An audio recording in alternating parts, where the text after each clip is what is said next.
हिंदू धर्म की मान्यताओं में भगवान कृष्ण का एक विशेष स्थान है। हर घर में इनकी पूजा होती है।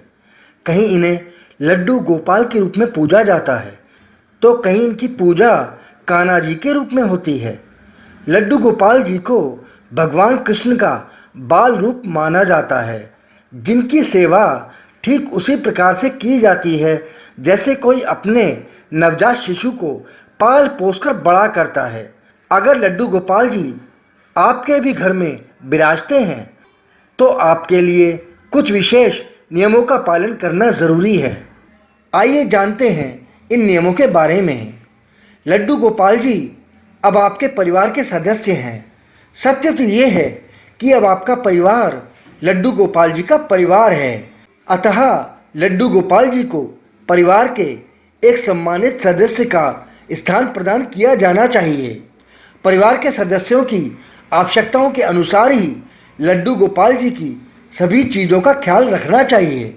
लड्डू गोपाल जी किसी विशेष तामझाम के नहीं, आपके प्रेम और आपके भाव के भूखे हैं। अतः उनको जितना प्रेम, जितना भाव अर्पित किया जाता है, वह उतने आपके अपने हो जाते हैं। प्रतिदिन प्रातः लड्डू जी को स्नान अवश्य कराएं, किंतु स्नान कराने के लिए इस बात का विशेष ध्यान रखें कि जिस प्रकार घर का कोई सदस्य गर्मी में ठंडे पानी से स्नान करता है, उसी प्रकार से लड्डू गोपाल जी के स्नान के लिए मौसम के अनुसार पानी का चयन करना चाहिए। स्नान के बाद प्रतिदिन धुले स्वच्छ वस्त्र पहनाने चाहिए। जिस प्रकार आपको भूख लगती है, उसी प्रकार लड्डू गोपाल जी को भी भूख लगती है। अतः उनके भोजन का ध्यान रखें। भोजन के अतिरिक्त सुबह का नाश्ता और शाम के चाय नाश्ते आदि का भी ध्यान रखना चाहिए। घर में कोई भी खाने की वस्तु आए तो लड्डू गोपाल जी का हिस्सा भी उसमें अवश्य होना चाहिए। प्रत्येक मौसम के अनुसार लड्डू गोपाल जी के लिए सर्दी गर्मी से बचाव का प्रबंध करना चाहिए। मौसम के अनुसार ही उन्हें वस्त्र पहनाने चाहिए। लड्डू गोपाल जी को खिलौने बहुत प्रिय हैं। उनके लिए खिलौने अवश्य लेकर आएं और उनके साथ खेलें भी। समय समय पर लड्डू गोपाल जी को बाहर घुमाने भी अवश्य लेकर जाएं।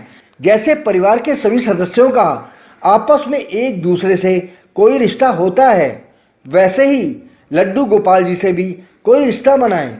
मित्र का या फिर भाई का या फिर कोई और रिश्ता भी बना सकते हैं।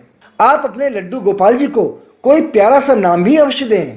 प्रतिदिन रात्रि में लड्डू गोपाल जी को शयन अवश्य करवाएं। जिस प्रकार एक छोटे बालक को प्रेम से सुलाते हैं, उसी प्रकार से उनको भी सुलाएं। थपथपाएं, लोरी सुनाएं। यूँ तो प्रत्येक जन्माष्टमी पर लड्डू गोपाल जी की पूजा धूमधाम से होती है, किंतु यदि आपको यह तिथि पता है जिस दिन लड्डू गोपाल जी ने आपके घर में प्रवेश किया था, तो उस तिथि को लड्डू गोपाल जी के जन्मदिन के रूप में अवश्य मनाएं। बच्चों को घर बुलाकर उनके साथ लड्डू जी का जन्मदिन मनाएं और बच्चों को खिलौने वितरित करें। सबसे पहले आप ये बात अपने मन में बिठा लीजिए कि जिस दिन भी आपके घर में लड्डू गोपाल जी का प्रवेश हो गया, वह घर लड्डू गोपाल जी का हो जाता है। इसीलिए अपने मन से ये भाव निकाल दें कि ये मेरा घर है, क्योंकि अब वह लड्डू गोपाल जी का घर है।